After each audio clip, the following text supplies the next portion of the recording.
Telespettatori di Sesta Rete, ben ritrovati ancora una volta con l'appuntamento di Penalty, tutto il calcio di cui il calcio vero non parla mai. Ogni domenica in diretta qui su questa emittente, canale 215, a partire dalle 19:30. Siamo in replica anche alle 23, siamo in replica anche il lunedì mattina a partire dalle 8:30. Immediato il saluto naturalmente alla nostra prima penaltina, Federica Di Benedetto. Ciao Federica. Ciao Ettore, buonasera e ben ritrovati. E anche in prospettiva, buona Pasqua. Certo, quello senz'altro. Buona Pasqua anticipata naturalmente anche al nostro commentatore ufficiale per quanto riguarda il campionato interregionale e per quanto riguarda anche il campionato di eccellenza che, come tutti ben sanno, si è già concluso la scorsa settimana. Salutiamo Carmelo Puglisi. Ciao Carmelo. Buonasera a te Ettore, buonasera a tutti i nostri telespettatori e ovviamente in anticipo buona Pasqua. Buona Pasqua. A proposito di Pasqua, ricordiamo che noi saremo di nuovo in diretta anche nella giornata di Pasqua. Sarà una puntata totalmente diversa e quindi insomma vi invitiamo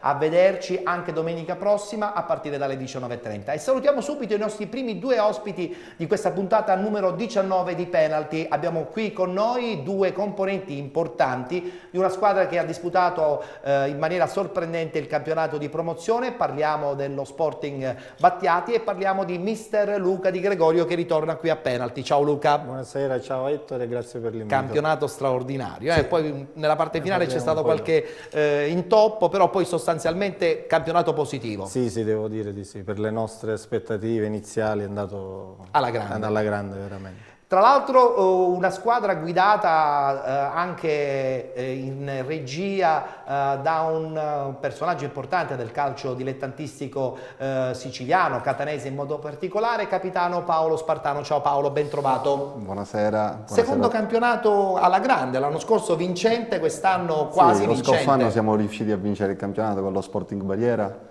disputando gli spareggi playoff. Sì. Quest'anno devo dire che è andata alla grande anche Però per un attimo ci avevate fatto un pensierino ai playoff, Più di un pensierino, devo dire che abbiamo sbagliato le ultime partite, però tutto sommato è un campionato ottimo. Positivo, Sì. positivo. Allora, intanto voglio ricordare una cosa molto importante, che già da qualche settimana noi di Sesta Rete siamo anche visibili in tutto il mondo, tra virgolette, perché questa televisione trasmette anche in streaming presso il nostro sito. Nel nostro sito trovate il link per seguirci in diretta, www.sestarete.org. E a questo punto, mentre ci sono, ricordo pure che naturalmente a partire dalla giornata del lunedì questa puntata, così come tutte le altre, è visibile nella pagina Facebook di Penalty. E a questo punto doveroso dare spazio ad un editoriale del nostro direttore Chris Grasso.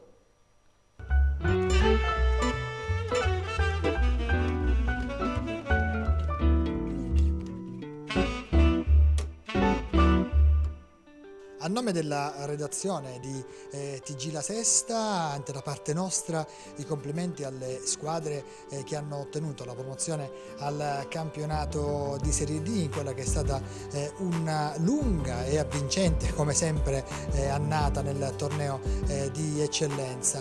Congratulazioni ai tecnici, a Mirto e a Bellinvia. Mirto che conferma di essere uno dei migliori allenatori siciliani. Bellinvia si era un po' perso dopo i fallimenti, soprattutto quello ad Acireale, è riuscito a riprendersi con questo importante campionato di eccellenza, un girone B che è stato certamente costellato da polemiche con le penalizzazioni che ovviamente non hanno fatto bene al campionato. L'anno prossimo sarà una stagione molto particolare, perché la Serie D sarà il quarto campionato nazionale con la riforma della C, di cui tutti conosciamo le dinamiche, ma anche l'eccellenza acquisirà una grande importanza, diventando il quinto campionato nazionale. Quindi il mio augurio è anche che Penalty da questo punto di vista possa continuare a svilupparsi, a crescere, continuando a essere punto di riferimento per questo mondo ricco e appassionato. Infine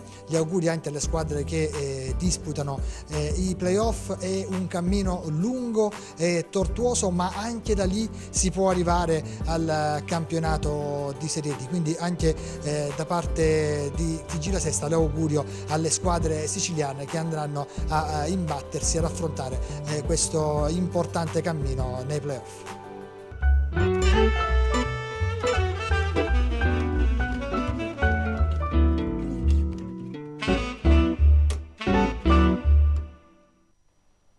Ringraziamo il nostro editore Chris Grasso per questa sua nota introduttiva nella puntata numero 19 di Penalty, tutto il calcio di cui il calcio vero non parla mai. E a questo punto partiamo con i risultati e la classifica del girone I del campionato interregionale, che oggi è giunto alla sua 14ª giornata, mancano ancora parecchie giornate alla fine, anche se orientativamente, soprattutto nella zona di testa, i responsi sono quasi del tutto definitivi. Guardiamo i risultati, la classifica insieme a Federica.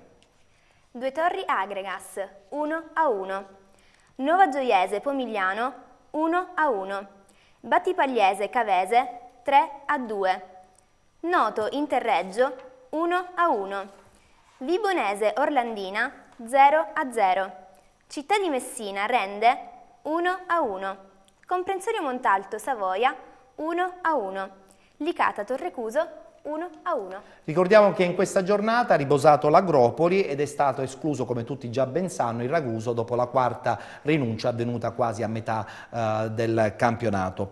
Classifica che vede in vetta come al solito il Savoia, ormai con un obiettivo fisso, quello di raggiungere i professionisti. Guardiamo la classifica.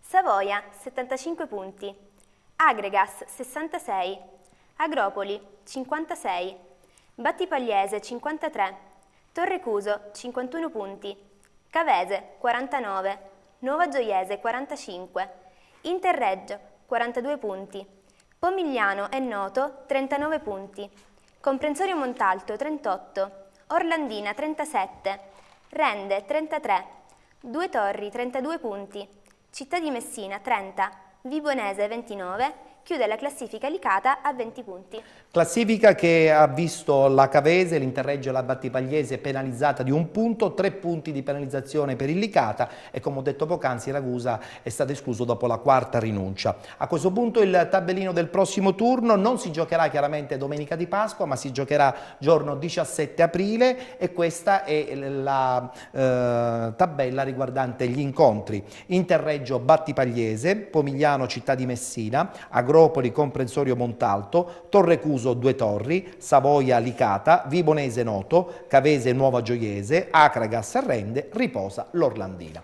Allora, prima di sentire i nostri ospiti su questo campionato di Serie D, il giusto quadro ce lo fa chiaramente il nostro commentatore Carmelo Puglisi. Allora, Carmelo, ormai storia vecchia direi. È tutto pronto per la festa del Savoia. Il Savoia poteva festeggiare anche oggi se avesse vinto in Sila a Montalto contro il Comprensorio, era in vantaggio, si è fatto recuperare contro il Montalto che praticamente è già salvo. Partita simile nella dinamica per l'Acregas di Pino Rigoli, Agliaca di Piraino, va in vantaggio con Saraniti, viene recuperato da un gol di Ancione preziosissimo per il Due Torri in piena zona play-out. Il distacco è di 9 punti, ma mercoledì il Savoia non dovrebbe avere problemi al giro di Torre Annunziata contro il Licata, ultimo in classifica, quindi il Savoia di fatto ha già festeggiato, il distacco resta di 9 punti. Una breve parentesi dobbiamo farla per la parte bassa della classifica, abbiamo già parlato del Due Torri, il Città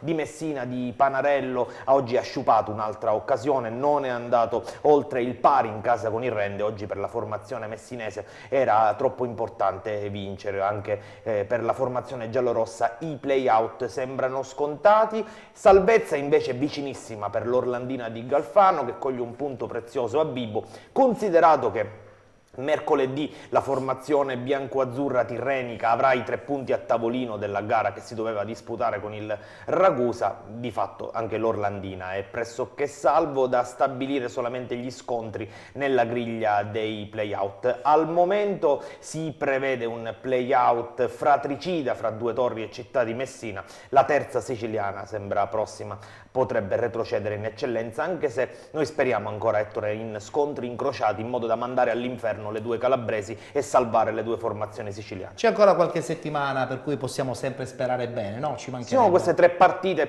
chiaramente questa griglia dei play-out ci lascia un po' di amaro in bocca perché significherebbe che perderemmo sicuramente un'altra siciliana. Certo, un'altra perché due, come tutti ben sanno, Licata e Ragusa praticamente hanno chiuso già abbondantemente il discorso salvezza da parecchie settimane. Ne voglio parlare subito anche con i nostri ospiti. Allora, Luca Di Gregorio, è brutto pensare che potenzialmente una terza siciliana abbandonerà questo campionato di interregionale. Sì, ha detto benissimo Carmelo, dal grande campionato dell'Agregas ci sono invece sotto due squadre che già abbiamo perso come Ragusa e Licata. E una che, due centri importanti, due tra centri l'altro, importanti sì, che ritorneranno in eccellenza. E una che rischia tra Due Torri e Città di Messina. Attualmente questo sarebbe lo scontro, però quindi, magari nell'attesa prossima, come dice Carmelo, delle altre giustamente, giornate. sarebbero 3 le squadre che vanno giù e questo è... Quindi vuol dire assolutamente un campionato sì, negativo. Negativo per le siciliane. squadre siciliane, l'unica è l'Agregas che ha fatto, resta il fatto che ha fatto un gran campionato, perché Sì. il Savoia ha fatto corsa a sé e l'Agregas credo rischia pure il ripescaggio forse in potenzialmente. Serie C, potrebbe essere ripescata. Ecco, questo sì. Il centro è importante, quindi questo potrebbe agevolare un eventuale ripescaggio. Sì, sì, sicuramente sì, secondo me per il bacino d'utenza, Certo, per la squadra. certo. E invece Paolo, io credo che comunque ci siamo dimenticati del Noto in questa storia, no? Perché poi alla fine il Noto sembrava di dover mollare, ha riordinato un po' il tutto ed è riuscito quasi a salvarsi ormai matematicamente. Sì, ad un certo punto sembrava che fosse Stesse mollando. Invece poi alla fine si sono ripresi. Complimenti al mister Betta che ha saputo fare un grande lavoro. Conosce bene quell'ambiente, eh? Sì. I miei complimenti vanno anche a mister Galfano, che Certo. oltretutto siamo stati anche compagni di squadra. Sì, sì. Perché a un certo punto anche Rolandina sembrava stesse mollando, invece poi alla Questo fine... cambio è servito fortunatamente con l'avvento del mister ce l'hanno fatta. Dispiace vedere Ragusa e Licata. Lo so. Soprattutto in il quelle Ragusa che ha condizioni. mollato anticipatamente, quindi falsando Sì, anche in un perché certo senso certi equilibri. sono centri troppo importanti per il calcio siciliano, È vero. vederli in questo modo. È vero. Vabbè, Purtroppo. pazienza.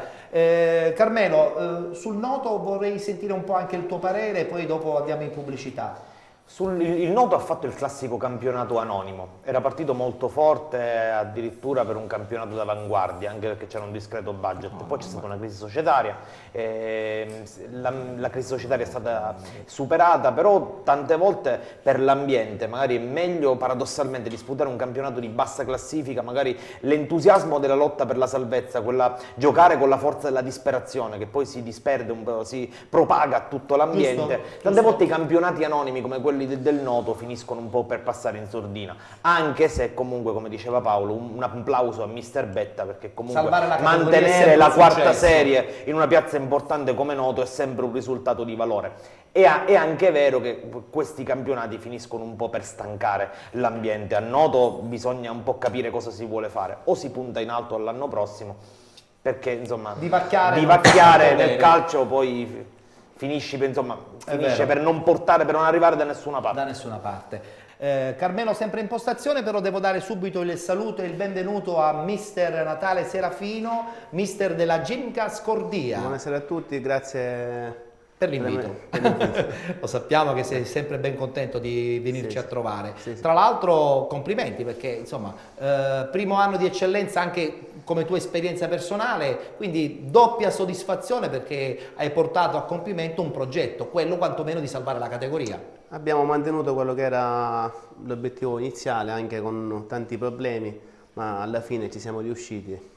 Alla grande lavoro però, grande lavoro di amalgama da parte di tutti. Tra l'altro anche con l'avvento di un nuovo presidente. Sì, da gennaio è subentrato un nuovo presidente, Rosario Gallo. Ha voglia di vincere questo presidente? Vulcanico, pieno di entusiasmo. Speriamo. Ha voglia di vincere, quindi magari possibilmente il prossimo anno vediamo nuovi progetti. Vediamo quello che mettono a disposizione a Scordia soprattutto. Certo. Per l'impianto. Allora, dalla regia pregherei cortesemente di far vedere a questo punto la schermata del girone A di eccellenza, la schermata riguardante la classifica, così la commentiamo in maniera veloce sia con i nostri ospiti e anche con Carmelo, tra l'altro anche in prospettiva playoff. Carmelo, campionato vinto alla grande dalla Leonfortese, i playoff saranno anche abbastanza ingarbugliati comunque, perché comunque l'Alcamo che ha perso lo scontro, o meglio ha pareggiato nello scontro diretto, ha perso la possibilità di arrivare direttamente al primo posto, è una brutta gatta da pelare anche in prospettiva playoff.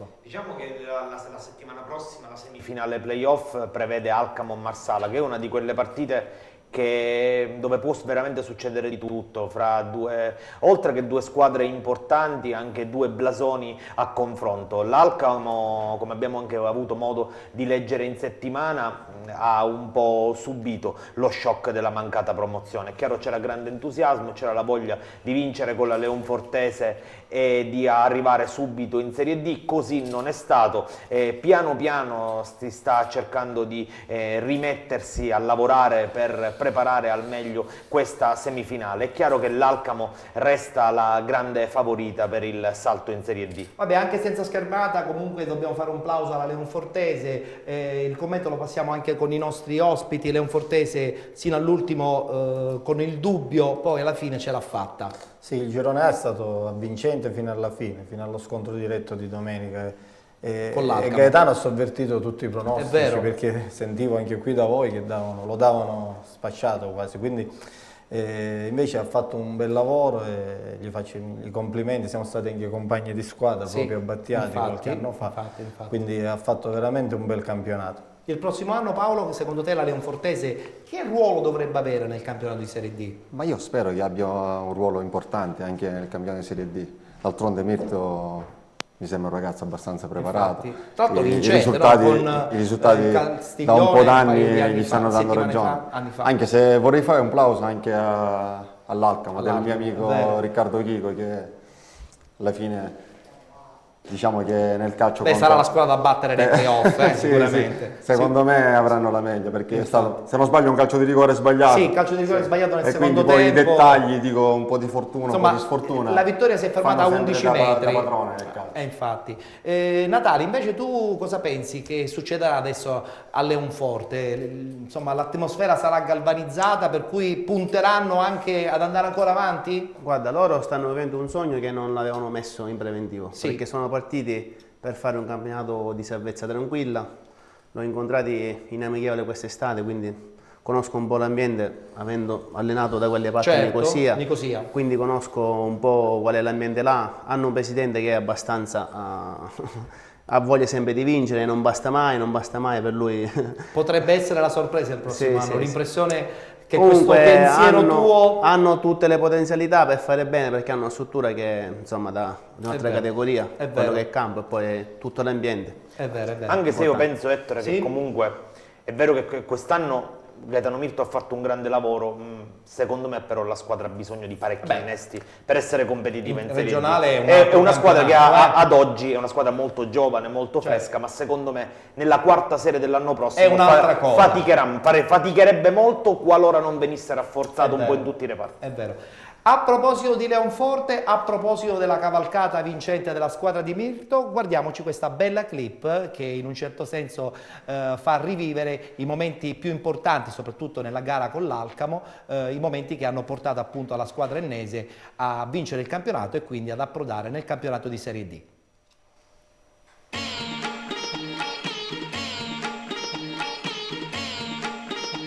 Free boys, free girls, especially free love.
l'ennesima occasione, calcio di rigore per l'Alcamo, sprecato al quinto minuto del secondo tempo.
Questo 0-0 ad Alcamo è in Serie D, promossa in Serie D la Leonfortese. Alcamo che non riesce a passare, Alcamo che spreca un calcio di rigore e viene premiata la Leonfortese che vince il campionato di eccellenza 2013-2014.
Decisamente.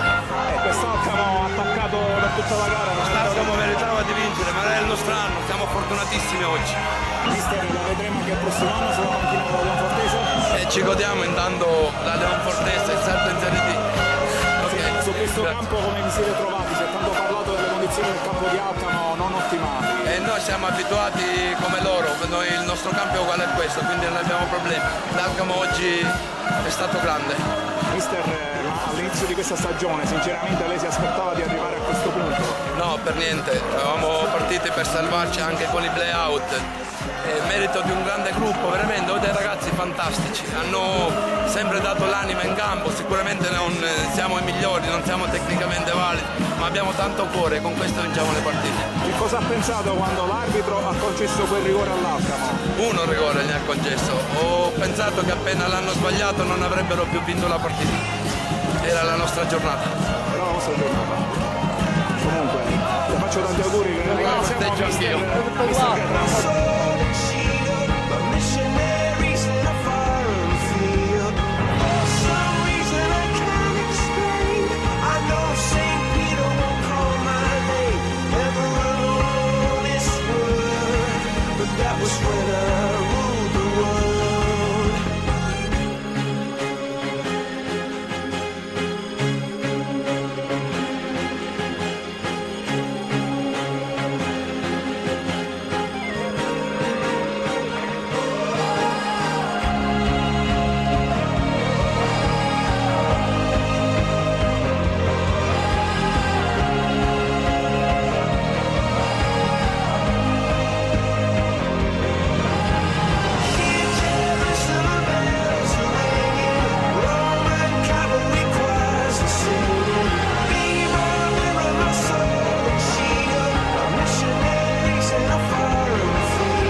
Che bella emozione, soprattutto per tutti i tifosi di Leonforte, rivivere queste atmosfere che si sono vissute nel campo di Alcamo, con quel rigore addirittura, insomma, che poteva pregiudicare l'eventuale promozione.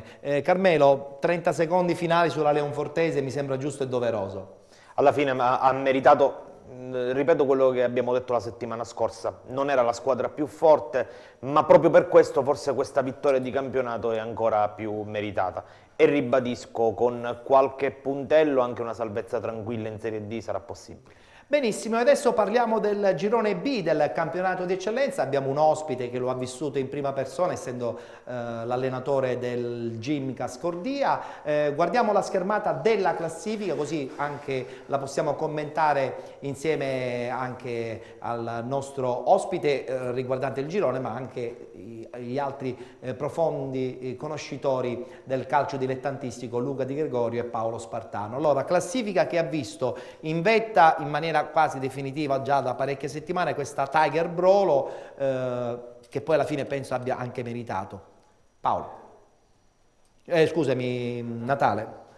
No, sicuramente ha vinto la squadra più organizzata e più quadrata per la categoria. Io l'avevo già detto all'inizio, sia l'allenatore, grandissimo per questa categoria, Sentino, ha fatto un buon lavoro, aveva la squadra più di categoria.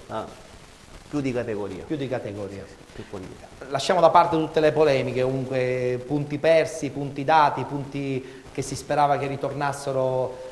È successo un po' di tutto in questo girone, no? Ma sì, soprattutto il girone di ritorno è un altro campionato. Per quella che è stata la vicenda punti di penalizzazione, anche per qualche partita vinta a tavolino. Perfetto. Paolo, guarda un po' anche il discorso playoff e playout. Allora, playoff avremo Mister Bianco Taormina e poi Siracusa Catania San Pio X, che attualmente è anche un punto interrogativo perché la San Pio spera di rientrare nel discorso di Serie D tramite anche l'eventualità di un ripescaggio in occasione della semifinale di Coppa Italia. Mentre play-out, Città di Rosolini, Rometta. Come vedi questa situazione? No, io vorrei fare una premessa in questo girone d'eccellenza perché la stessa discussione fatta da Carmelo per la Leonfortese poco fa, secondo me vale anche per la Tiger. Secondo me non era attrezzata per vincere il campionato, mentre sono partite abbastanza in ritardo sia Siracusa che Catania San Pio. Siracusa non ce l'ha fatta a recuperare, troppi punti di distacco. Sulla carta la San Pio penso che era superiore a tutti. Comunque Siracusa è partita abbastanza in ritardo. Per quanto riguarda i playoff penso che il Mister Bianco dovrà avere la meglio sul Taormina, visto il fattore campo e visto la squadra che dopo la vicenda punti si è formata, perché se non sbaglio c'è ritornato Nicolosi. Sì, è ritornato Nicolosi. In questo campionato sta facendo anche abbastanza la differenza. E se non sbaglio, parlando col mister, con Gigi Chiavaro, si sono migliorati tantissimo. Indubbiamente. Invece Luca, a questo punto l'eventuale Mister Bianco che vince con il Taormina e potenzialmente, adesso non voglio fare nessun pronostico, una tra le vincenti di Siracusa, San Pio, si rischia di fare una finale da punto interrogativo. Chi vedi favorito? Ma intanto queste finali non hanno mai un favorito, sono partite, può succedere di tutto. Però notavo dalla schermata che ci sono le due sorprese del campionato, secondo me. Sì, Taormina sicuramente Mister Bianco. E le due un po' deluse del campionato. Comunque è vero, ci aspettavamo qualcosa di più da Siracusa e San Pio. Quindi questa è una bella cosa, soprattutto per Mister Bianco, che era partita all'inizio per la salvezza, per i play-out sicuramente. Ha scalato la classifica arrivando seconda. Oltretutto, se non sbaglio, c'è un punto interrogativo nell'altro spareggio Siracusa-San Pio, visto che ancora si deve aspettare lo spareggio. Si deve ancora aspettare l'eventuale. Ci vuoi raccontare bene come stanno le cose? Ettore, io però prima volevo fare una domanda a Natale Serafino. Sì, non parliamo dello Scordia perché poi dopo gli devo fare vedere. Vabbè, allora ne parliamo dopo dello Scordia e chiariamo la vicenda San Pio X. Benissimo. Allora, San Pio X, paradossalmente, adesso dobbiamo attenzionare quello che succede nell'eccellenza veneta. Nel girone A dell'eccellenza veneta, vengo e mi spiego. Nei 2 gironi di Eccellenza Veneto mancano ancora 3 giornate alla fine del campionato. Perché dico questo? Perché i riflettori sono puntati adesso sull'Unione Arzignano, che insieme alla San Pio X è l'altra semifinalista della Coppa Italia di Eccellenza. Ricordiamo Coppa Italia vinta dal Campobasso, che ha battuto in finale i toscani del Ponzacco. Sì. Sia il Campobasso che il Ponzacco hanno vinto i rispettivi gironi di Eccellenza e sono in Serie D a prescindere dalla Coppa. Il posto a cui tocca la vincitrice della Serie D, quindi se lo contendono le 2 semifinaliste. L'Unione Arzignano è in corsa per vincere il campionato, è terzo a 3 punti di distacco dalla prima, mancano ancora 3 giornate. Qualche chance ce l'ha di vincere il campionato, calendario alla mano. Se l'Arzignano dovesse vincere, la San Pio X va in Serie D. Se l'Arzignano non dovesse vincere, si farà uno spareggio in campo neutro e chi vince va in Serie D. Quindi teoricamente potrebbe essere vanificato anche il playoff Siracusa e San Pio, con il Siracusa che andrebbe direttamente alla finale di girone con la vincente di Mister Bianco Taormina. Si parlava di una possibile entrata della squadra di Barcellona di Pozzo di Gotto, si dice. Teoricamente il regolamento alla mano potrebbe anche avvenire questo, sì. Potrebbe subentrare l'Igea Virtus. Chiaramente dobbiamo aspettare ancora praticamente il 27 aprile, perché il 27 aprile si concluderà l'Eccellenza in Veneto e capiremo se l'Arzignano vincerà il campionato oppure no. Benissimo. Ipotesi che è abbastanza remota, però tuttavia matematicamente calendario alla mano i veneti sono in corsa per vincere il girone A. Allora, sempre del girone B del campionato di eccellenza possono già partire le immagini di questo Scordia che comunque ha disputato, secondo me, un campionato straordinario, perché c'è la voglia di vivere questa eccellenza da protagonisti. Lo siete stati in parecchie partite, qualche partita un po' meno, però sostanzialmente è stato un campionato, credo, positivo. Che hai da dire? Tu che sei stato il guidatore dalla mano ferma. Diciamo che la cosa più importante che siamo riusciti tutti a fare è mettere in evidenza alcuni giovani, come questo che stiamo vedendo ora sul gol che ha fatto Gentile, un 92, e soprattutto una coppia di attaccanti che per la categoria, per l'età che hanno, sono di tutto rispetto, soprattutto per il numero di gol fatti in 2 anni. Addirittura? Sì, sì, sì.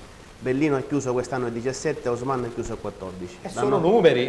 E sono un 93 e un 92. L'anno scorso Bellino ha vinto la classifica dei cannonieri di promozione con 24 reti. Fatto però, scusami mister, per uno scherzo del destino, lo Scordia Usman l'ha preso proprio dal Battiati. È vero, l'ha preso dal Battiati. L'ha preso perché era già con me a Battiati, che ero io l'allenatore di quella squadra. Ma ha seguito il suo mister? No, ha seguito quelli che sono magari gli obiettivi diversi di un giovane che aspira magari a salire di categoria, non della società. Ma parliamo di questo Scordia, uno Scordia che ha voluto comunque fortemente questa eccellenza lo scorso anno, facendo un campionato secondo me bellissimo. Quest'anno eravate partiti solamente con l'obiettivo di tenerla questa categoria, oppure poi state facendo... Guarda Ettore, eravamo veramente partiti con tutti non c'era nessuno che ci dava per una salvezza tranquilla, ci davano per spacciati, onestamente, in estate, in estate ci davano per spacciati perché la squadra... Ma non avevano visto la rosa, io invece l'ho visto giocare, anche chi conosceva, era sembrata già una squadra buona. Anche chi conosceva la rosa, insomma, non ci dava per quelli che potevamo raggiungere una salvezza tranquilla, però lo spirito, il grande sacrificio, il lavoro e soprattutto la voglia di questi ragazzi, insomma, ci ha permesso a tutti, soprattutto a me, di arrivare fino alla fine, alla grande, e magari disputando alcune partite importanti, soprattutto con Siracusa, andata e ritorno. Sì. Anche con la San Pio avete fatto una bellissima partita. E soprattutto con la Cereale, perché ricordo che lo Scordia è stato l'unica squadra fino a quando non c'era la vicenda tesseramenti ad aver battuto è vero. Tra l'altro mister, ecco, voi avete fatto anche un campionato estremamente positivo, lo ribadiamo, ma anche un campionato molto strano, perché avete fatto tantissime vittorie in trasferta, credo 4-5, ma avete perso qualche punticino di troppo in casa. C'è il rammarico, perché oggettivamente per quello che il volume di gioco che avete espresso con Usman, Bellino, insomma con questi attaccanti sempre molto pericolosi, forse per i playoff potevate dire la vostra? Guarda, ti faccio presente che noi abbiamo perso 9 punti con 2 squadre retrocesse, con Rometta e Acereale 1946. Quindi da questo ti lascio far pensare quello che è la mia squadra, una squadra giovane che ha avuto momenti importanti riguardanti l'entusiasmo, il periodo positivo, però poi dopo magari un po' di esperienza in più ha pagato in alcune partite. Tra l'altro tu giustamente sottolineavi, mister, il lancio di due giovani dal sicuro avvenire come Ousmane e Bellino, Sì. ma il tuo grande merito secondo me è aver ridato anche una seconda giovinezza a uno dei maggiori talenti che abbiamo in provincia di Catania, che è Davide Monteleone. È vero, sono d'accordo. Allora, Claudio è una bandiera per Scodia. È un giocatore che non lo scopre né Natale Serafino né nessuno, è un giocatore che ha fatto la storia in quel contesto, insomma, quello che è Scodia, Lentini, Francofonte. È una splendida persona, l'ha avuto anche come compagno Paolo a Lentini, quindi... Ma quanti compagni ha avuto Paolo? È una vita che gioca. È vero. Ma Claudio è una grande persona veramente, sotto il punto di vista umano e di gruppo. Confermato il prossimo anno?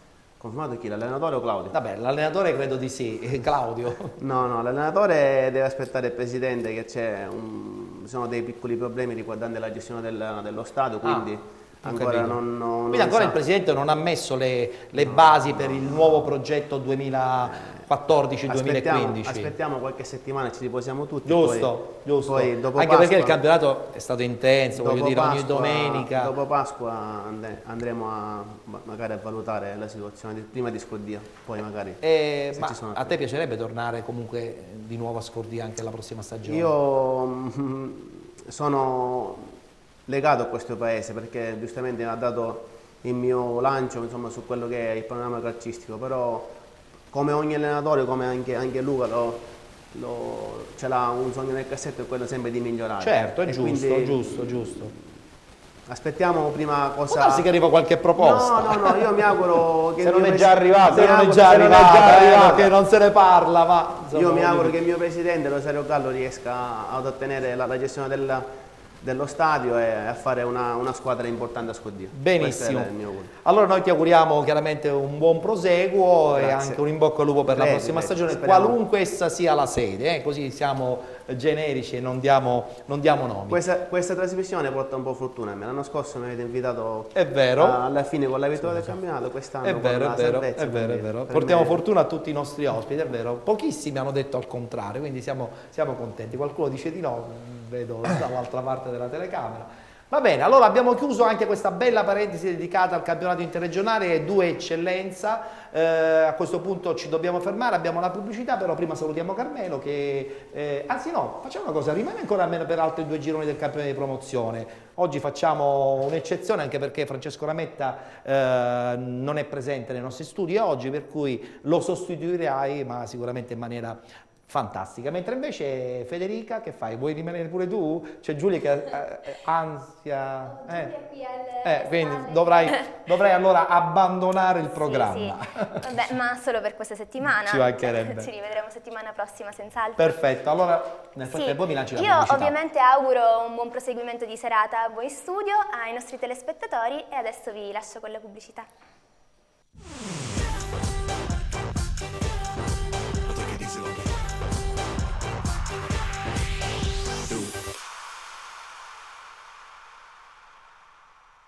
Diamo il benvenuto naturalmente alla seconda penaltina, Giulia Bonaccorsi. Grazie Ettore e buonasera a tutti i telespettatori che ci seguono. Presentazioni in pompa magna.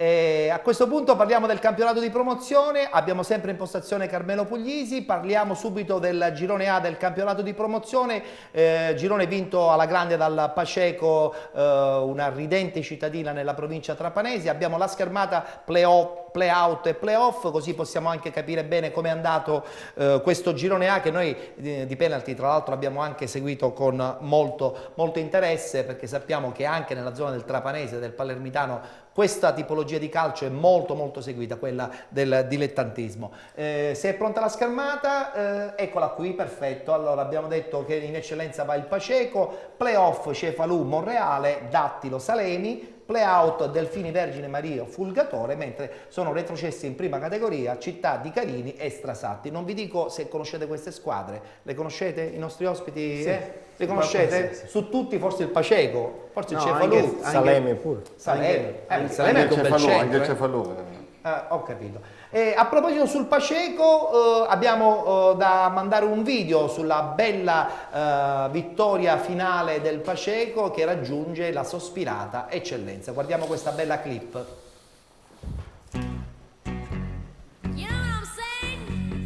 Happy, sha-la-la. It's so nice to be happy, sha-la-la. Everybody should be happy, sha-la-la. It's so nice to be happy, sha-la-la. Happy, sha-la-la. It's so nice to be happy, sha-la-la. It's so nice to be happy, sha-la-la. It's so nice to be happy, sha-la-la.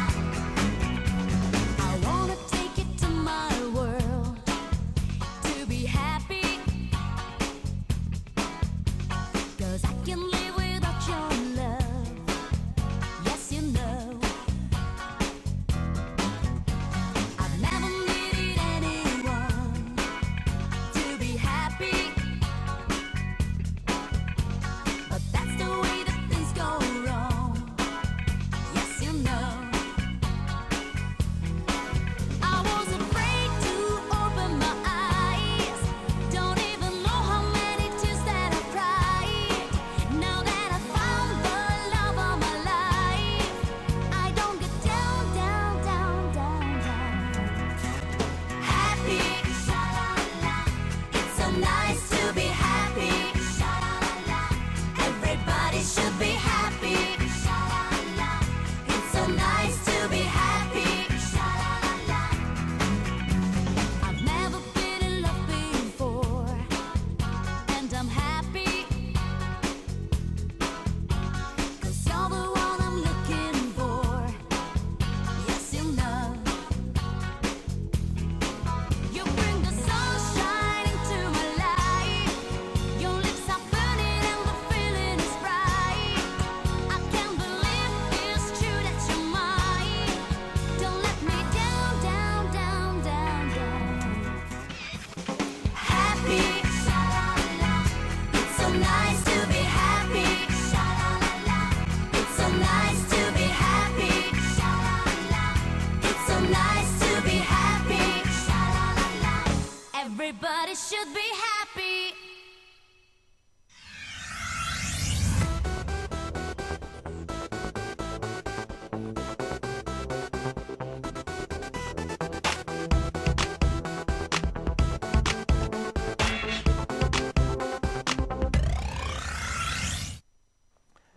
Grande vittoria del Paceco e qui insomma i nostri ospiti parlavano di un campo che certamente non mi sembrerebbe anche in prospettiva eccellenza in perfetto stato. Luca? Devono dare una sistemata, dovranno dare insomma l'eccellenza sembra una categoria forse un po' più impegnativa. Tanti, purtroppo Ettore ti devo dire che ce n'è tanti in queste categorie, in promozione, in prima categoria. Però in eccellenza è strana che insomma ancora esistono queste realtà di location non certamente ottimali. Sì, la Lega, già qualche passo in avanti si è fatto con questo credito sportivo, con appunto molti paesi già anche se le amministrazioni dovrebbero fare di più, no? Infatti, quindi dovrebbero aiutare di più. Paolo, ci hai giocato mai a Paceco tu? No, Paceco non ho avuto mai nella zona trapanese sì, però nel trapanese sì, certo. Infatti. Hai saputo che il mister del Paceco? Mister Barbata, Pino Barbata che è subentrato tra l'altro per cui insomma campionato super vincente a questo punto, no? Ma hanno fatto una bella cavalcata, sono sempre poi c'è grande entusiasmo in questi piccoli centri che vanno poi a scoprire il massimo campionato regionale. Riguardo alla struttura poi bisogna vedere se questa struttura supererà gli ulteriori controlli. Credo che sia più che altro auspicabile che l'anno prossimo si vada a giocare a Castelvetrano. Natale penso che siano campi difficilissimi in eccellenza, no? Atmosfera dove il pubblico è quasi presente in campo. C'è un'altra squadra trapanese, il Dattilo, che l'anno scorso è stata semifinalista di Coppa Italia di promozione. Campi difficilissimi. Ora sto vedendo che anche nei nei playoff. Perché la squadra lebanesi. Passiamo adesso sempre al campionato di promozione al girone B, in modo che così capiamo bene di che cosa stiamo parlando. Abbiamo la schermata playoff e playout, il commento lo facciamo insieme ai nostri ospiti e diciamo pure che comunque i campionati di promozione sono sempre un terno al lotto, no? Perché non si sa mai, tutta la durata è ingarbugliata, no? Molti allenatori che saltano, alcuni giocatori che a dicembre vanno via. Non c'è una forma di equilibrio continuo per tutta la stagione. Diciamo che quest'anno un po' in tutti e 4 i gironi è stata un'annata strana, intanto perché i campionati sono stati a 15 e non a 16 squadre con il turno di riposo. Eccola qua la schermata nel con frattempo. il turno di riposo e quant'altro, le difficoltà economiche hanno un po' inciso un po' in tutti i gironi, quindi quest'anno per la settima serie è stata un'annata strana. Addentrandoci al discorso del girone B c'è la grande attesa di questo spareggio tra Sporting Taormina e Castelbuonese. Il Taormina si è di fatto suicidato sportivamente parlando nell'ultima giornata andando a pareggiare, consentendo la rimonta della Castelbuonese. È una partita dove può succedere di tutto. Credo che lo Sporting sotto l'aspetto tecnico abbia qualcosina in più rispetto alla Castelbuonese, ma in questi spareggi poi insomma i pronostici lasciano il tempo Anche in che questo trovano. caso sarà un terno al lotto. Ci dobbiamo fermare, abbiamo un'altra pausa pubblicitaria, questa volta veramente ti salutiamo perché Stavolta vado arriva via. Alessio, parleremo degli altri 2 gironi del campionato di promozione e parleremo anche e soprattutto di prima categoria, perché lì si sono veramente svolti sia i play-out che i play-off. Grazie a Carmelo, buona Pasqua. Grazie a te, buona Pasqua a tutti i calciofili, ai nostri telespettatori, a tutti gli appassionati di calcio. Benissimo, allora adesso il lancio pubblicitario naturalmente lo deve presentare in maniera pomposa la nostra Giulia. Ci vediamo tra qualche minuto. Restate con Penalty.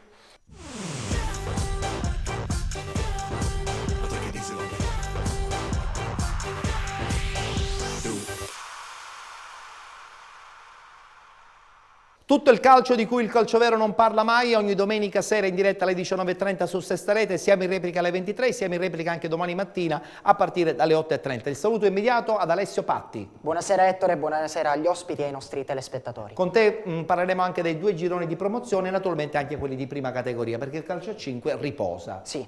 Benissimo, perfetto. Allora, parliamo del girone C e partono già le immagini dello Sporting Battiati, perché insomma dobbiamo parlare con il mister dello Sporting Battiati. Abbiamo anche il capitano Paolo Spartano. Allora, hai già anticipato all'inizio che è stato comunque sostanzialmente un campionato positivo.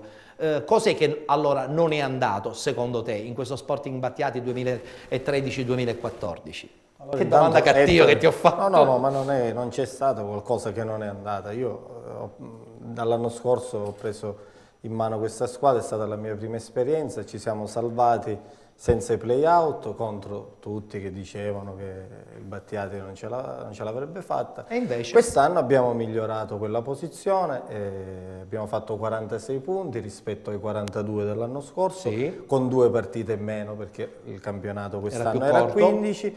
Quindi è una soddisfazione. Ecco, io dico sempre, l'ho detto fino all'ultima partita, l'ultima giornata, arrivare dietro Giarre, Paternò e Leonzio, arrivare quarti quindi, per una squadra, per un paese piccolo come Battiati, con le nostre risorse, il nostro budget comunque limitato. Insomma, il Presidente è rimasto contento. Assolutamente sì, ma tutti sì. Importante. Non l'abbiamo fatto forse per inesperienza, abbiamo perso dei punti alla fine che non ci hanno permesso di agganciare appunto i 9 punti, che c'è, lo sai, la regola dei 10 punti, sì, no? Sì, di distacco. sì, peccato perché insomma... E quindi i ragazzi forse meritavano, ecco, alla fine, dopo tutti questi sacrifici che abbiamo fatto in questi 2 anni, perché vero. questo percorso dura dall'anno scorso. Però va bene lo stesso, io sono contento lo stesso, la squadra è giovane, tranne Paolo che è qua vicino a me, Senti, poi tutti i ragazzi giovani. È vero. Senti Paolo, stiamo vedendo le immagini di una partita che poi alla fine probabilmente è stata la partita che più ricorderete in questa stagione trascorsa, no? Il pareggio 2-2 a Giarre, dove insomma avete sfiorato il colpaccio di un Giarre che era in quel momento in vetta, è stata una partita intensa, forse è stato l'apice del vostro anche rendimento della stagione, sì, non so se sei d'accordo. Sì, hai detto benissimo Ettore, è una partita bellissima dove noi abbiamo raggiunto l'apice della forma, proprio fino all'80° vincevamo 1-0, poi mi ricordo per qualche cosa anomala che è successa, perché la partita mi ricordo era a porte chiuse, poi arrivando a un certo punto sono volate poltroncine in campo. Non si sa da chi. Non si sa da chi. Comunque volevo dire che è stato un bel campionato, complimenti al GIAR. Certo, indubbiamente, complimenti al GIAR, GIAR, al presidente, grande cavalcata. Ai giocatori che sono stati meritevoli delle vittorie, un po' meno all'allenatore perché in qualche circostanza si è lasciato andare. Addirittura? Sì, in qualche comportamento che non fa parte dello sport, diciamo. Comunque ci può stare. Ci può stare. E complimenti soprattutto anche a Paternò e alla Leonzio, che sono due gran belle squadre. Che si giocheranno adesso i playoff in maniera drammatica, no? Perché rischiamo di non trovarci una squadra che potenzialmente il prossimo anno può fare bene nel dramma il campionato sportivo, perché d'eccellenza. essendo due centri importanti come Lentini e Paternò, tra cui io ho giocato in tutti e due i posti, quindi conosco bene l'ambiente, però la Leonzio, come diceva prima poc'anzi il mister Natale Serafino, ha qualcosa in più tecnicamente, però penso che il fattore campo contribuisca molto. Contribuirà. Natale, per chiudere su questo girone, voglio sentire anche un po' il tuo pronostico. Come andrà a finire questo big match? Stavo osservando e stavo pensando che questo campionato ha rispecchiato quello che è stato l'anno scorso, cioè che ha vinto la squadra tecnicamente meno importante rispetto a quello che era la Leonzio e il Paternò, cioè il GIAR. Sì. Scoddia San Pio dall'anno scorso. Sì, è vero. Sì, ma il parere di quest'anno ti porta alla fine a dire che questo playoff lo vincerà? No, sono due squadre importantissime sotto il punto di vista dell'organico e soprattutto delle città. È un risultato aperto, è una partita da vedere. Ho capito. Possiamo già togliere le immagini di questa bellissima cavalcata dello Sporting Battiati, perché ti do 30 secondi per farmi un pronostico, Alessio, tra Comprensorio Normanno e Sicula Leonzio, perché so che tu c'hai un tifoso. Sì, io per una questione di affetto personale tifo per mister Alderisi e quindi per la Leonzio, ma sappiamo benissimo che nel calcio dilettantistico il fattore campo è importante quanto mai, quindi il Comprensorio Normanno parte sicuramente con un punto di vantaggio, mai sottovalutare però lo spessore tecnico. È vero. Chiudiamo la parentesi dedicata al campionato di promozione, adesso parliamo del girone D. Abbiamo anche in questo caso una schermata che ci fa il quadro dei playoff e dei playout. Anche in questa occasione devo dire che è stato un discorso chiaro del Ribera esatto, e poi il nulla quasi. Esatto, perché Ribera e Mussomeli, come possiamo vedere dalla schermata, hanno fatto un campionato a sé. Il Ribera ha vinto con 2 giornate d'anticipo e torniamo sempre sul discorso secondo il quale il Ribera, venendo dall'interregionale, non si sia iscritto in eccellenza e abbia accettato di fare un campionato al vertice ma in promozione. Però questa è anche forma di serietà, perché almeno così lo finiscono il campionato. Sai, si iscrivono in categoria e poi dopo neanche a volte non si ha la certezza del sostegno degli sponsor, per cui si preferisce fare una categoria minore. Per quanto riguarda il Mussomeli, ha cercato di tenere il passo, dal canto suo è stato premiato con la finalissima diretta tra la vincente di Comprensorio Normanno e Sicula Leonzio. E infatti sarà anche in questo caso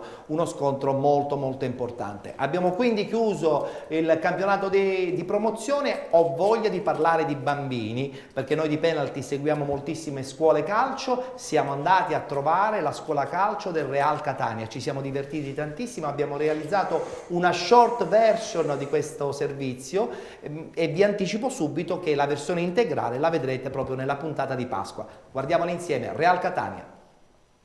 Oh, this wild, wild love of ours, it can't be tamed. Oh, this wild, wild love of ours, it can't be tamed. No, for better or worse, a blessing or a curse. Long live this wild, wild love of ours.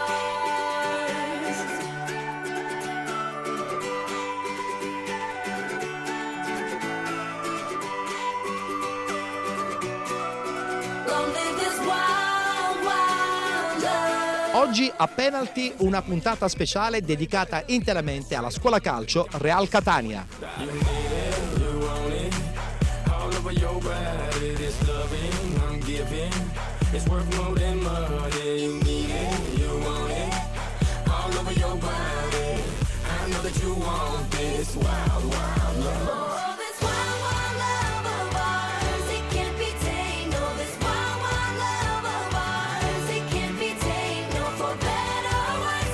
Giovanni Garofalo, direttore tecnico della scuola calcio Real Catania.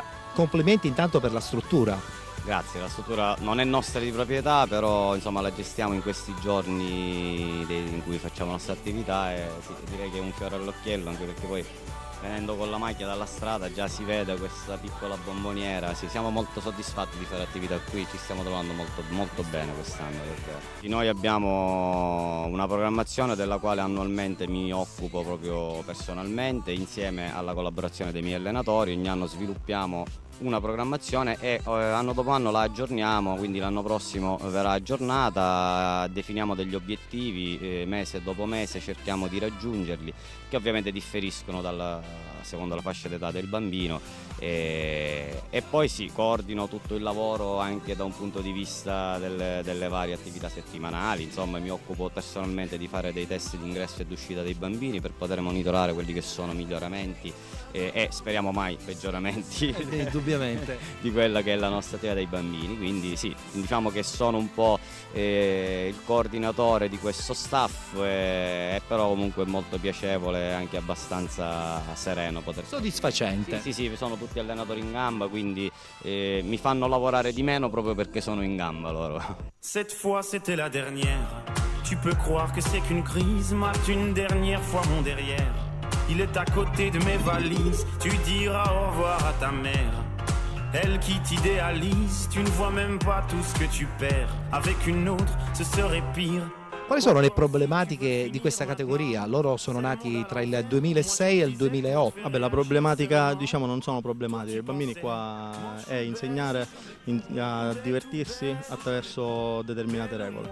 Quindi fargli amare questo sport, il calcio in questo caso, tramite delle regole, delle giuste regole, quindi dei principi, che loro spesso, essendo molto giovani, molto piccoli, non dimenticano, non hanno. Indubbiamente la sportività deve diventare uno dei punti fondamentali. Sì, diciamo che il gioco del fair play è per noi importante, è fondamentale, quindi l'educazione, il rispetto e la sana competizione è alla base di tutto. La tua avventura come allenatore è partita da un paio di anni, indubbiamente questa è una prima tappa. Sì, vabbè, gli step vanno di grado, quindi questo è il primo passaggio. È da qualche anno che lavoriamo insieme a Giovanni, insieme ci siamo subito trovati bene e stiamo proseguendo e vogliamo crescere, tutto qui.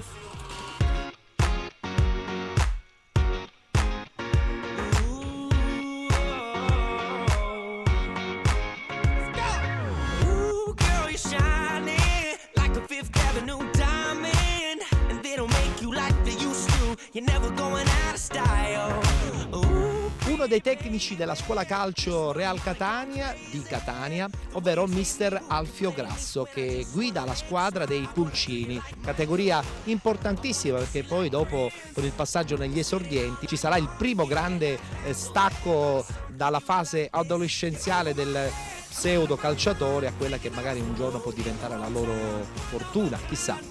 Speriamo per loro soprattutto. Sì, sicuramente i bambini sono, diciamo, la prima fase, quella dei Pulcini, e lì cominciano a crescere, cominciano a stare insieme soprattutto, che per noi è importante questo. Poi insegniamo anche a giocare un po' a calcio e da lì poi, quando faranno l'ultimo anno di Pulcini, si metteranno poi nel torneo esordienti, dove poi potranno fare anche il campionato a calcio a 11, quindi diventerà già un altro tipo di calcio, un altro tipo di gioco, un po' più duro, un po' più maschio.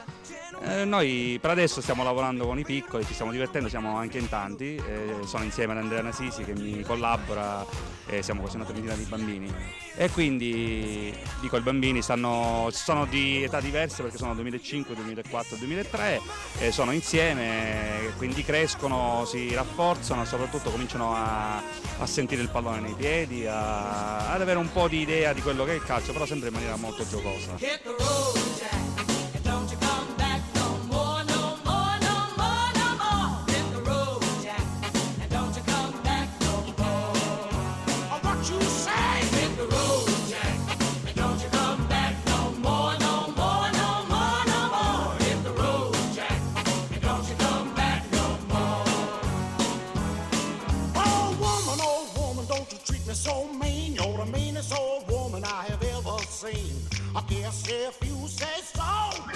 La scuola calcio Real Catania tantissime categorie, ma soprattutto quella dei più grandi, no? Quella degli esordienti, che poi grandi non sono. Anthony Vella, il loro allenatore. Sì, tutti classe 2001-2002, la maggior parte 2002.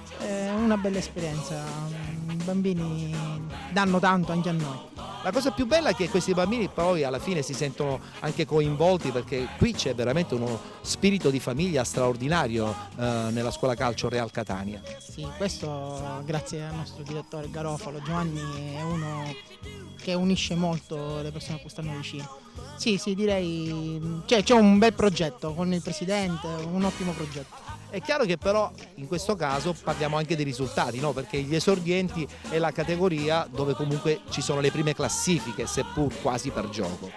Sì, ovvio, nessuno va in campo per perdere, quindi noi in settimana ci impegniamo, lavoriamo tanto per ottenere il miglior risultato possibile in questo campionato. Tra l'altro vedo che hai un gruppo abbastanza omogeneo anche in fatto di statura, no? Perché gli esordienti generalmente non sono così alti, quindi sei doppiamente soddisfatto perché comunque sicuramente lavorerai con un gruppo anche di qualità, credo. Sì, il gruppo è di qualità, sì, i ragazzi sono abbastanza alti. Sì, la maggior parte sono 2002, quindi ancora hanno un altro anno esordienti, solo 2 sono 2001, 3 anzi. Sì, è un gruppo di bravi ragazzi, anche per bene. Vogliamo ricordare un pochettino come si snoda anche il campionato esordienti per chi magari non ha modo di conoscerne un po' le regole? Allora, il campionato esordienti quest'anno è a calcio a 5, però come vedi molte strutture non hanno questo campo a 5, quindi giochiamo maggior parte delle volte a 7. Il campionato ci sono squadre totalmente catanesi, se non mi sbaglio, tranne qualcuno tipo Palagonia, Scordia, la maggior parte si disputa qui a Catania. E in prospettiva a questo punto possiamo fare anche un pronostico, come andrà? Spero bene, intanto bisogna divertirsi, perché a quest'età al primo posto ci sta il divertimento e l'educazione, e poi cerchiamo di vincere.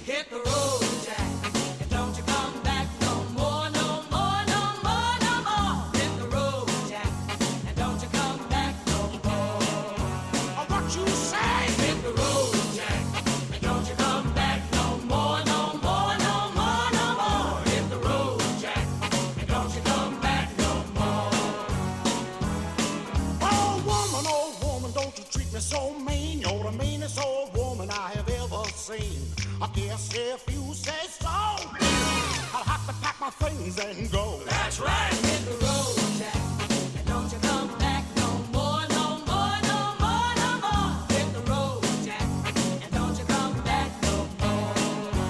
What you say? Hit the road, Jack, and don't you come back no more.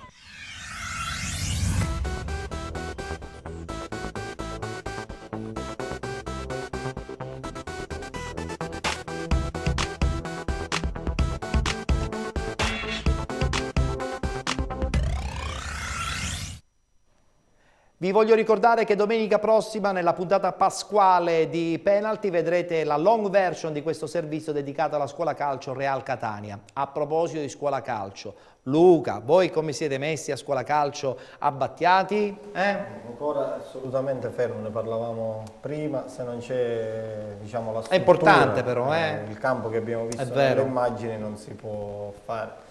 Ne abbiamo parlato un po' col presidente, ma fin quando non diventa verde, cioè sintetico. Poi tra l'altro i ragazzini adesso hanno questa voglia di giocare su un sintetico, no? Sì, ma è anche giusto, perché se piove c'è l'acqua, se c'è che sole c'è il deserto. Paolo farà il mister di una scuola calcio prossima a Battiati? Paolo? Io anche l'anno scorso ho detto giocherai anche il prossimo anno, adesso te la faccio anche subito, giocherai anche il prossimo anno? Non lo so, per adesso pensiamo a riposarci. L'importante è che il fisico regge, no? L'importante è che regge, infatti. Ma ti piacerebbe fare l'allenatore? L'allenatore dei bambini, sì. Ritengo che si inizia da là, quando si parla di bambini si parla di cose genuine. È vero, sane.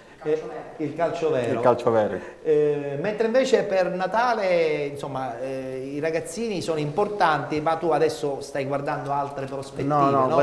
Guardiamo anche i ragazzini, perché venerdì sono stato a vedere una partita allievi, un Fortese Mascalucia. Mi piace seguire i giovani.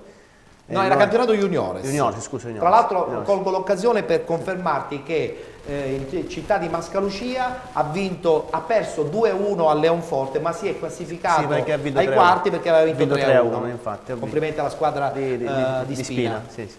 E poi noi a Scoddia abbiamo un'ottima scuola calcio gestita dal professore Gurisi, nel suo centro meraviglioso. Garanzia. Il centro del professore alla grande, insomma. È vero, una grande garanzia. Quindi, sì. Bene, ci dobbiamo fermare perché poi abbiamo il rush finale dedicato interamente ai play-out e play-off del campionato di prima categoria. Il lancio pubblicitario tocca a te. Restate ancora con noi, a tra poco.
Ebbene sì, caro Alessio, Gianni Rivera è stato il primo giocatore ad aver vinto il pallone d'oro. Era il 1969, tu ancora non eri nato. Il primo giocatore ha vinto il primo pallone d'oro in Italia. In Italia, il primo ok. giocatore italiano ad aver vinto il pallone d'oro. Il secondo che è stato?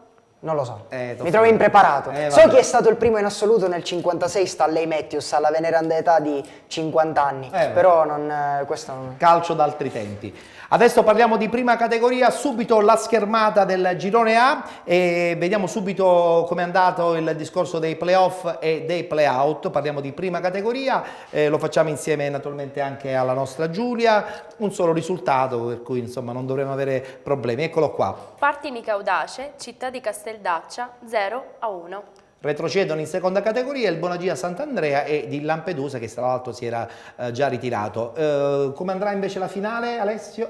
Io vedo favorito l'equipe Comprensorio Palermo. Mi dispiace per il Partinica Audace perché ha avuto una brutta flessione verso la fine del campionato. Ha perso il secondo posto a favore dell'equipe Comprensorio Palermo e perde anche in casa la semifinale playoff che onestamente pensavo potesse vincere per riscattarsi del brutto finale di campionato, non è stato così.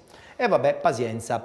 Adesso parliamo del girone B, abbiamo la provincia agrigentina, protagonista in questo caso in negativo la scuola del Bivona che perde i play out. Vediamo la schermata, il risultato ce lo legge naturalmente la nostra Giulia. Bivona, Eccola Città qua. di Agrigento 1-2. Sì, esatto Ettore, più che il play-out perde lo scontro diretto. In poche parole Virtus Bivona e Città di Agrigento si sono classificate a pari punti all'ultimo posto e quindi hanno giocato uno scontro, uno spareggio per la retrocessione diretta. Il Virtus Bivona alla peggio retrocede direttamente in seconda categoria, mentre il Città di Agrigento si gioca un'ulteriore possibilità di salvarsi tramite play-out. Andrà a far visita all'Atletico Corleone, mentre l'altro play-out è Albatros Lercara contro Città di Giuliana. Perfetto, adesso parliamo del girone C, sono stati gironi che noi abbiamo seguito in maniera molto marginale qui a penalty, anche per una questione di tempo, però adesso ci è sembrato giusto in queste ultime puntate dare i risultati attraverso una schermata perché in questa maniera sicuramente è più chiaro. Girone C. Campo Felice, Sant'Agata Militello 1-0. Playout, Sparandina 3S Calcio Brolo 1-0. Acque Dolcese Cerda 1-1 dopo tempi supplementari. Alessio. Il Campofelice batte il Sant'Agata Militello per 1-0 e si guadagna il diritto di giocare la finale fuori casa contro il Città di Mistretta, che si è classificato secondo a più di 10 punti di distacco dalla quinta, quindi è andato direttamente in finale. Per quanto riguarda i play-out, si salvano Sparandina e Acquedolcese. L'Acquedolcese pareggia contro il Cerdamacina, ma in virtù del miglior piazzamento si guadagna il diritto di giocare l'anno prossimo il girone C di prima categoria. La finale sarà fra Cerdamacina e 3S Brolo. Ricordiamo che in questo girone è retrocesso direttamente la squadra del Longi. E adesso parliamo del girone D. C'è stata una sorpresa, l'iniziativa perde in casa ed era anche favorita e perde anche la possibilità di andare avanti con i playoff. Risultati? Playoff, l'iniziativa Barcellona 1-2, Promende Folgore 3-2. Playout, Pro Falcone Città di Oliveri 0-1, Orsa Venetico 1-3. Alessio. Sì, Ettore, hai detto bene, è stata una vera e propria sorpresa, perché insieme al Merì l'iniziativa ha dato vita ad una vera e propria lotta a due, vinta poi dalla squadra messinese ad una giornata dal termine, salita con 5 punti di vantaggio sull'iniziativa, che comunque si presentava favorita per i playoff. Ha perso in casa 2-1 contro il Barcellona Pozzo di Gotto e abbandona quindi il sogno della promozione in promozione. L'altra semifinale ha visto il Promende vincere per 3-2 contro il Folgore Milazzo, quindi Promende che ospiterà il Barcellona Pozzo di Gotto per la finale. Per quanto riguarda il play-out, 2 risultati non proprio a pronostico, perché al contrario di quanto recitava la classifica, il Città di Oliveri terzultimo e il Venetico penultimo hanno corsari nei campi di Profalcone e Orsa, si salvano e quindi Profalcone e Orsa si giocheranno la salvezza. Benissimo, ricordiamo che in questo caso il Tortorici è retrocesso direttamente in seconda categoria. Con tuo dispiacere. Sì, in maniera molto marginale, ad essere sincero. Adesso 2 gironi, così ne parliamo anche con i nostri ospiti. Il girone E, la schermata prevede soltanto un risultato: Calatabbiano che perde in casa con l'Aci Sant'Antonio 5-2. Ragazzi, ditemi la vostra, come andrà a finire? L'Aci Sant'Antonio a questo punto spera nel proseguo di queste finali. Luca? Credo la vincente di Randazzo Città di Catania. Sì. Lo sconto sarà quello.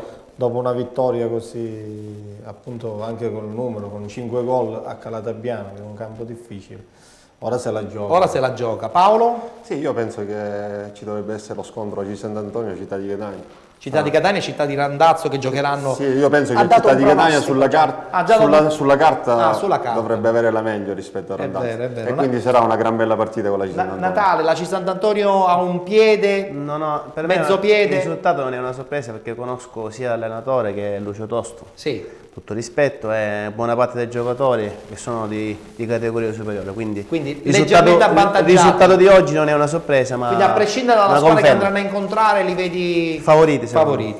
Io, Ettore, se devo dire la mia, chiunque esca vincitore fra Città di Catania e Città di Randazzo parte comunque svantaggiato, perché la C Sant'Antonio è veramente una grande potenza. Oggi contro il Calatabiano ha dato dimostrazione. Mentre ci siamo, facciamo vedere subito la schermata di questo girone F, ma già abbiamo anticipato quale sarà lo scontro appunto tra Città di Catania e Città di Randazzo. Il vincente giocherà appunto contro l'Aci Sant'Antonio. Passiamo subito al girone G, andiamo di fretta perché il tempo stringe. Anche in questo caso la schermata, parliamo della zona Siracusa-Ragusa. Eccoli qui i risultati. Playoff Marina di Ragusa, Megara Augusta 1-0, New Pozzallo Sporting Eubea 1-1 dopo tempi supplementari, Playout Carlentini Atletico Militello 2-1, Frigentini Ellenica 3-4. Alessio. Questo è l'unico girone, Ettore, insieme al girone D, dove si sono giocati entrambi i playoff ed entrambi i playout. Partendo dalla parte alta della classifica, il Marina di Ragusa a favore di pronostico batte il Megara Augusta 1-0.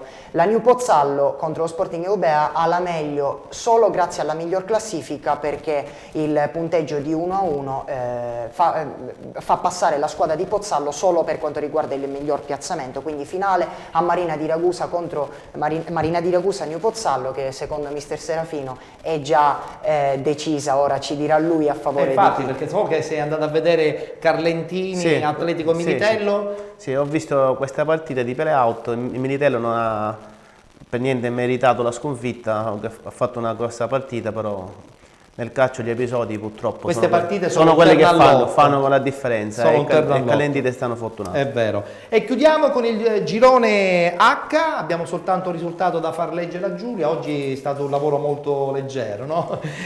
Il girone H, sì. Varese e Real Sultano 1-0. Eccolo qui, Alessio. Sì, esatto, Ettore, questo è il girone dove il Gela ha giocato da solo. Sì. Su 26 partite, 25 vittorie e un pareggio, ha vinto il campionato con 6 giornate d'anticipo. Varese e Real Sultano si sono giocate questa semifinale, il Varese ha vinto 1-0, andrà a Macchitella per la finale. Benissimo, allora abbiamo chiuso con le schermate riguardanti anche i campionati di prima categoria, passiamo ai saluti con la battuta finale insieme ai nostri ospiti che oggi sono venuti a trovarci nella puntata pre-pasquale di penalty. Luca, l'Atletico Gela per esempio potrebbe essere una piazza interessante per iniziare un progetto anche per un nuovo allenatore. Sì, sicuramente lì c'è il presidente Tucci, sì, che guarderà in Serie C, sì. Quindi faranno anche una squadra per fare il salto di categoria. Perché a te ti danno in parecchie panchine adesso per la prossima stagione. Non può essere che rimango dove sono. Mai dire mai però. Non so, vediamo dopo le feste. Noi comunque ti auguriamo un in bocca al lupo, un buon proseguo e appuntamento alla prossima stagione. Crepi, auguri a E tutti. poi insomma chissà, potresti essere in nomination nel Penalty Award che insomma tra non molto approfondiremo in maniera particolare.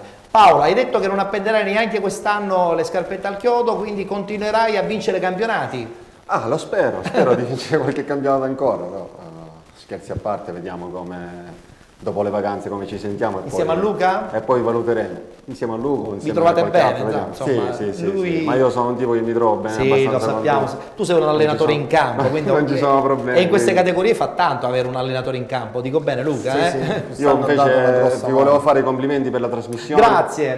Perché è seguitissima. È vero. Complimenti veramente. Riceviamo tantissime email di conferma. E vorrei spendere, se mi è possibile, 2 minuti di ringraziamenti. 2 minuti sono tanti. No, 30 secondi di ringraziamenti allo Sporting Battiati, a tutto lo staff dello Sporting Battiati, al presidente, giusto, al magazziniere nel nome di Melo Spadicchi, al segretario nel nome di Recini. Hanno lavorato alla grande. Sì, perché chi sta dietro le quinte. È vero.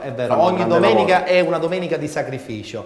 Quale sarà il prossimo sacrificio per Natale Serafino? Quello di continuare a lavorare giorno dopo giorno. La possibilità di fare sempre calcio con la massima serenità e sempre con l'entusiasmo che ho in questo momento. E con la speranza di occupare il posto che oggi occupa la Tiger.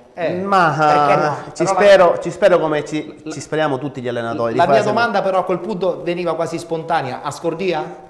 Ma non lo so, aspettiamo qualche settimana. Benissimo, perfetto. Salutiamo anche Alessio. Con lui ci rivedremo non nella puntata di Pasqua ma nella puntata di chiusura mese di aprile. Esatto, dove ci saranno anche playoff. A Pasqua sarò solo io a condurre i penalty, vabbè, ci può anche stare. Vabbè, dai, un po' di vacanze a noi giornalisti. Grazie Alessio. Una buona settimana a tutti i nostri telespettatori. Non ci saranno neanche le 2 penaltine che partono insieme, quindi chissà dove andranno. Salutiamo quindi e auguriamo il buon proseguo alla nostra Giulia. Grazie Ettore, saluto tutti i telespettatori e auguro una buona Pasqua a loro e ai nostri ospiti. Perfetto, noi ci vedremo anche la prossima settimana, domenica prossima, a partire dalle 19:30 con una puntata assolutamente speciale di penalty, proprio prettamente pasquale. Rivivremo parecchie clip che abbiamo presentato nel corso della stagione 2013-2014. Vi ricordo che questa trasmissione da domani la potrete rivedere sulla pagina Facebook, appunto, basta cliccare penalty, e poi inoltre questa televisione la potete anche seguire in streaming attraverso il canale di Sestarete andando sul sito www.sestarete.org. A tutti buona Pasqua e appuntamento alla prossima settimana.